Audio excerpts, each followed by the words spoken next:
Good morning, everyone. I'm so glad to reach you yet again. Welcome to the King's Manual. I am Apostle Fredrick Kaluluma of the City of the Lord Church, and this week I have been taking you through the topic of the fear of the Lord. Now today, I want to explain something about it because yesterday we looked at how we must be in awe of God's power and His judgments.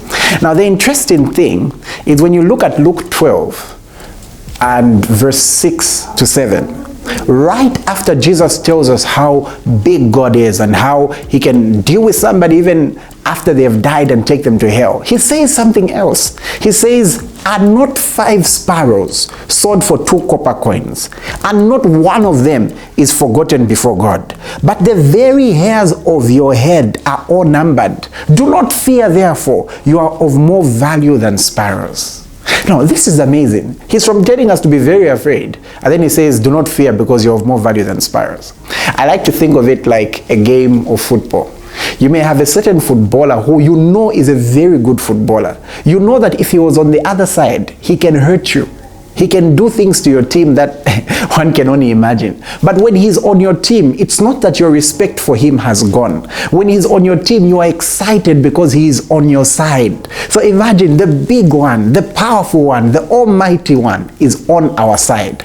And that's why you notice from the scriptures that the fear of the Lord introduces an aspect of friendship with God. How do we know? Psalm 24 verse 14, and from the Amplified, it says, "The secret of the sweet satisfying companionship of the Lord have they who fear, revere, and worship Him.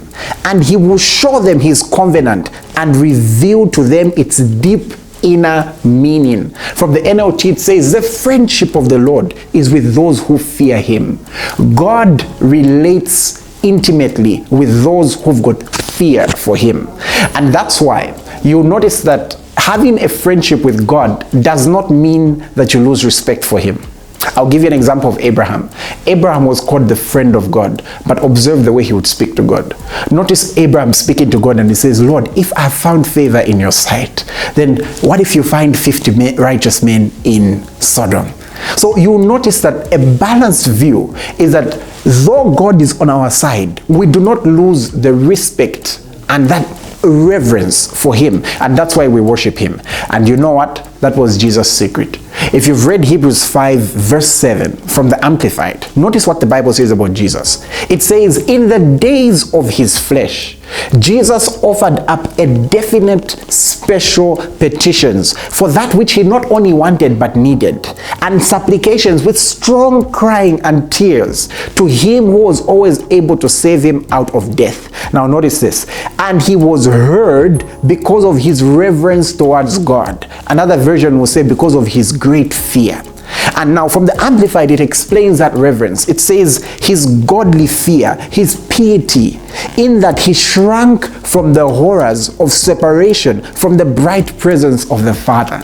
In essence, when you grow in the fear of the Lord, it's not that you'll be afraid of being with Him, but you'll be afraid of being without Him. Be blessed.